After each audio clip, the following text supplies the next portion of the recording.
Tere!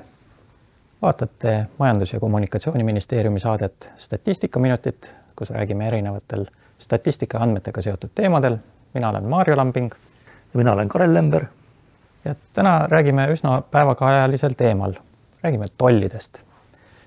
Viimasel ajal on USA muutunud üsna aktiivseks tollide osas. Varasemalt kehtestasid nad näiteks terasele, alumiiniumile ja autodele tollimaksud. Aprilli alguses peaaegu kõigile riikidele, kõigile kaupadele panid 10% otsa. Veidi hiljem tõstsid tolle. Euroopa Liit näiteks sai 20% tollimäära, paljud riigid veelgi suuremad lisamaksud. Samas, siis kui see oleks pidanud rakenduma, üsna pea võeti samm tagasi, langesid määrad jälle 10% peale ajutiselt, täpselt ei teagi, mis edasi ees ootab, sellises olukorras tekib mul küll küsimus, et kui poliitikuid ja nende lubadusi ei saa usaldada, keda siis veel? Aga alustame algusest, Karel, mis asjad need tollid või tollimaksud või kõnekeeles ka tariifid endast üldse kujutavad? Tead, sa ütlesid, tõid sisse ka sõna tariifid, tegelikult väga palju käib meeldis juttu just tariifidest, tariif on ameerikapärane sõna tollide kohta, kui me tahame keeleliselt korrektsed olla, siis peakski ütlema, et tegu on tollidega, tollimaksudega. Ja tegelikult tollimaksud ei ole mingi uus asi, neid on kasutatud kuskil 5000 aastat juba. Ja kui seda otse tõlkida kreeka keelest, toll, siis tulebki kreeka keelest sõnast, mis tähendab omakorda maksu. Ja sisult tegu ongi lihtsalt lisamaksuga, tahad midagi riiki tuua, valitsus vaatab selle väärtus üle kaubal ja siis vastavalt võtab maksu, olenevalt palju selle kauba väärtus on. Ja võib teha nii eksporditolle, imporditolle, valik on lai. Aga milleks nad neid tolle üldse kehtestavad? Milleks kehtestada? Ega siin on ju tegelikult erinevaid põhjuseid, kõige lihtsam põhjus koguda raha riigieelarvesse. Teatavasti Ameerika riigieelarve on isegi väga sügavas defitsiidis juba pikka aega ja miinus on väga tugev, kuskilt võib raha teenima. See on asja üks pool.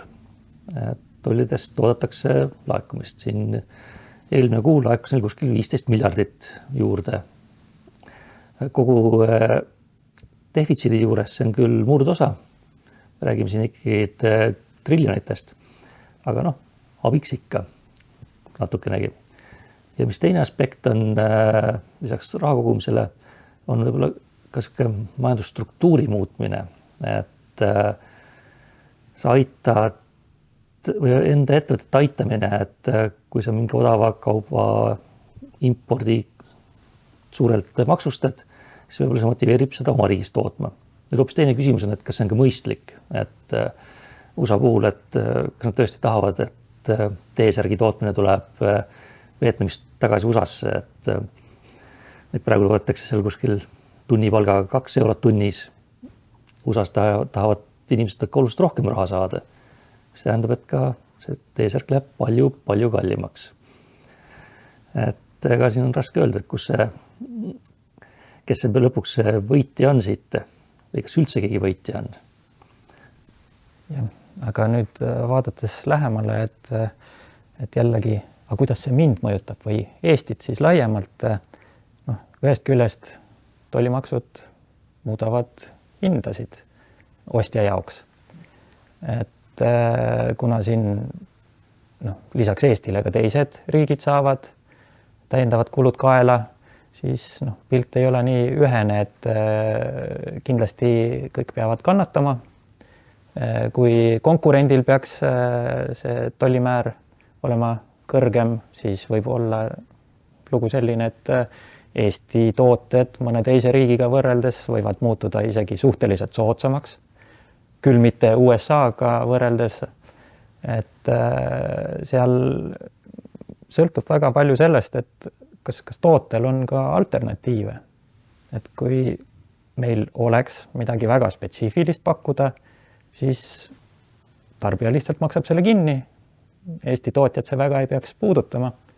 Aga teisalt, kui ostja hakkab ütlema, et näed, sinul on küll 10 või 20% otsas, aga naabril on vähem, siis tead, ma tahan tema käest osta, et äkki sa teed hoopis hinnaalandust, siis võib juhtuda, et osa sellest kulust tuleb ka Eesti tootjal enda kanda võtta. Aga see pilt ei ole nii üheselt selge, et mis juhtuma hakkab, et kui vaatame täpsemalt, kui oluline üldse on Ameerika Ühendriigid Eesti ettevõtjatele turu mõttes, siis eelmisel aastal olid nad ekspordi poolest 6. kohal. Kokku kuskil 700 miljonit euro eest eksportiti Eestist kaupu USA-sse. Samas enam kui 100 miljonit sellest oli mitte Eesti päritolu kaup, näiteks bensiini mingite üksikute tehingutega viidi USA-sse, et see otseselt nii väga Eestit ei mõjuta. Et aga Eesti päritolu kaupadest jämedalt 5% läkski siis USA turule. Siin muidugi peab arvestama, et üks asi on see otsene eksport, kuid teisalt Eesti teeb siin allhanget, müüb tooteid näiteks Saksamaa, Soome ettevõtetele, kes panevad need võib-olla oma toodete sisse, mis samamoodi võivad USA turule jõuda. Et need ringiga mõjud on veel, mis siia lisanduvad. Kui nüüd vaadata, mis minevikus juhtunud on, siis ütleme niimoodi, eelmisel aastal tõesti USA-sse eksport kasvas. Joonisel sinise joonega on näidatud siis kaupade ekspordimahud viimastel aastatel, et oleme näinud ka palju suuremaid numbreid, et enam kui miljardi eest oleme sinna viinud. Ja siis oranž või punakas joon näitab importi ja siis hallikas näitab nende vahet ehk bilanssi. Ja tõesti, siit paistab, et täiesti põhjendatult äkki Ameerika Ühendriigid neid tolle kehtestavad, et me oleme ikkagi ameeriklasi koorinud pikalt, mitmesaja miljoni eest igal aastal. Aga jällegi see pilt, kui siia sisse kaevuda, ei ole üheselt nii selge. Et rääkisime siin, et ekspordis on Eesti päritolu kaubad, muud päritolu. Sama asi on impordiga. Tavaliselt tuuakse välja import saatja riigi järgi, ehk kust see on meile saadetud. Teine variant on vaadata päritolu riiki. Ja kui me vaatame, et kui palju siis saatja riigi järgi tuli eelmisel aastal USA-st kuskil üle 300 miljoni euro, aga USA päritoluga kaupu tuli pea 800 miljoni eest ehk rohkem, kui meie sinna ekspordime. Mis tähendab seda, et päriselt me ikkagi kasutame rohkem USA tooteid, kui sinna poole saadame. Et samasugune pilt on näiteks Hiinaga. Otseselt me Hiinast otse toome üsna vähe või mis vähe, ikkagi sadade miljonite eurode väärtuses. Kuid kui vaatame, et kui palju on Hiina päritolu kaupu, siis sisuliselt on üks suuremaid impordiallikaid meil. Et tõesti, see vastus, kui oluline on USA meile või Eesti USA jaoks, sõltub, mis andmetest me lähtume. Nüüd, aga mis on need kaubad, mida me sinna siis viime? Number 1 on siin telekommunikatsiooniseadmed, statistilises kõnekeeles pikk ja lohisev mõiste, aga meie tunneme neid eelkõige kui 5G seadmete nime all. Aga siis tuleb veel terve rida igasuguseid tooteid, alates montaaživahud, bensoe, happe, erinevad puidutooted, ka näiteks turvas kuulub suuremate ekspordiartiklite hulka. Et kui hakata siis neid mõjusid arvestama, et kes kõige rohkem pihta saavad, siis loomulikult need, kes rohkem ekspordivad, aga siin ongi näiteks number 1 tootegrupp, see on vabastatud tollidest. Samamoodi mitmed puidutooted, energiatooted, sealhulgas turvas, mingid keemiatooted, et on üksjagu tooteid, mis pääsevad tollidest. Lisaks mõnedel on juba varasemalt mõneprotsendised tollimäärad kehtinud, et nüüd lisandub siis see 10%. Aga jah, et pilt on üsna kirju. See on jah kirju ja ma arvan, et siin tegelikult on ka palju keerulisem, kui esmapilgul paistab, et kuna Eesti neid lõpptooteid liiga palju ei tooda, et siis tegelikult me toodame palju selliseid pooltooteid, vahetooteid, mis lõpetavad kuskil järgmise etapi toote sees. Et seetõttu on võimalik, et meil läheb ka palju rohkem kaupa USA-sse. Et see mõju võib ka suurem olla. Aga tegelikult jah, väga raske on öelda, et need mõjud on mitmesuguse suunaga. Et kui seal kuskil tekib puudujääk või mõnes kaubagrupis tekkida ülejääk Euroopa turul, või tekivad hoopis uued võimalused. Et praegu on tegelikult seda veel natuke vara öelda, et ma arvan, et äkki sügise poole saab täpsemalt vaadata, et mis siis juhtus. Aga muidugi selle ajaga jõuab Trump juba, ma ei tea, 8 korda ümber mõelda oma tariifide osas, et pilt võib olla hoopis teine. Ja et pilti veel segasemaks ajada, siis väga kõvasti on pihta saanud näiteks Hiina tootjad. Et USA turule esmapilgul tundub, et sinna ei olegi enam mõtet müüa.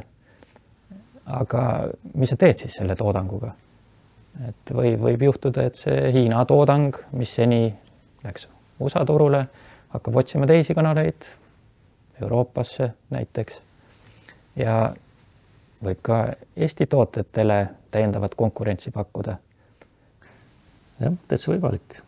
Ja seda võib tulla ka põllumajandussaaduste osas on niisugune koht.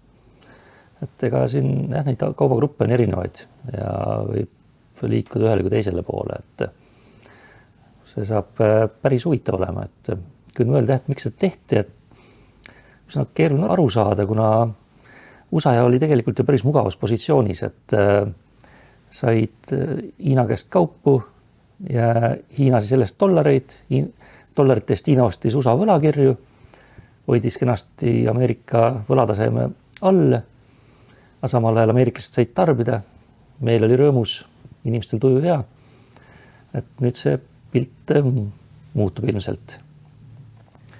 Aga rääkisime seni kaupadest. Tegelikult on veel üks pool, mida praegused tollimäärad ei puuduta, kuid pole välistatud, et võidakse ka selle kallale minna. Vaadates teenuste eksporti USA-sse, siis Eesti puhul see on Eesti vaatest väga ilus graafik. Teenuseid me ekspordime rohkem kui kaupu ja viimastel aastatel on tõesti selle maht järjest suurenenud. Kui vaatame suuremaid eksportööre üldse USA turule, siis ettevõtete nimekirjas ülemises otsas on ka tööstusettevõtteid, aga väga palju on IT, programmeerimise, arvutimängude, reklaamiteenuseid, et selliseid ettevõtteid ja väga paljudel neist tulebki põhiosa tulust USA-st. Et kui seal peaks midagi juhtuma, siis asi võib minna keeruliseks. Et siin teenuste poolel on meil see ülejääk olnud veelgi suurem ja pidevalt kasvanud. Siin see mõju on küll ilmselt pigem tuleb kaudselt, sellepärast et teenuseid ju veel ei tolli maksustata, et see on keerukam. Aga kui Eesti ettevõtete klientidel USA-s läheb kehvasti, et siis nad kärbivad ka Eestis teenuste ostmist ilmselt ja siit tulevad need tagasilöögid. Aga see teenuste tolli maksustamine on ka väga põnev teema, et Euroopa Liit ju määras siin metallitrahvid, mida siis Meta omakorda nimetas ka Euroopa poolseteks tariifideks. Et läbi trahvide maksu võtmine on ka üheks võimaluseks, kuidas saab teenuste kaubandust maksustada. Aga nii nagu kaupade puhul ei ole see pilt päris nii ühene ja selge, kui lihtsalt graafikud võivad näidata.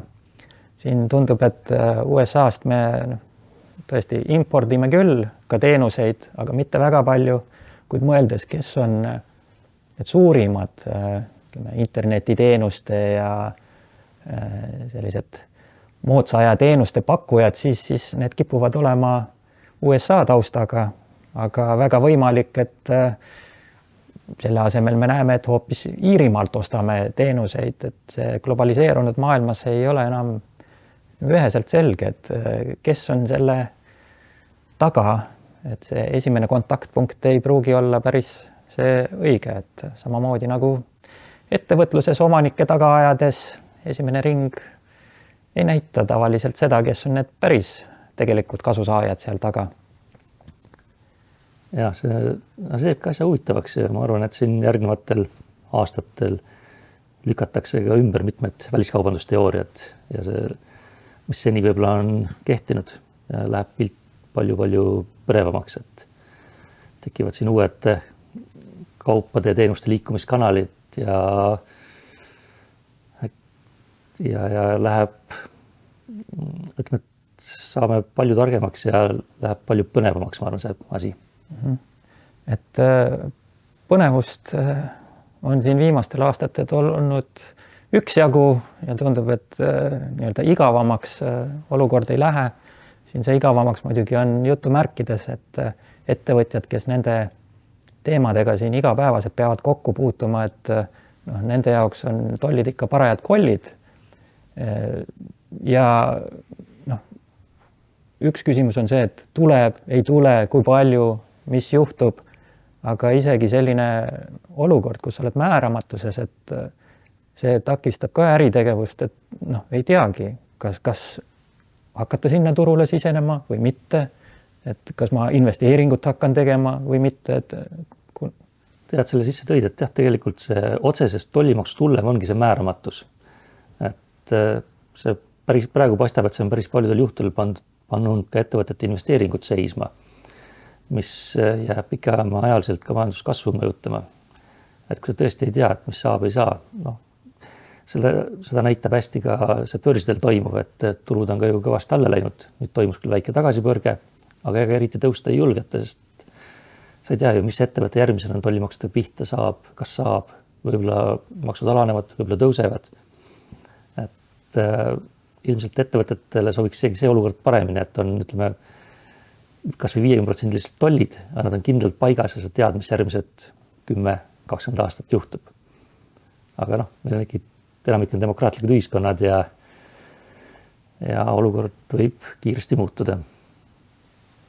Sellega võime tänaseks teema lõpetada. Nägemist! Näeme 6 aja pärast. Nägemist!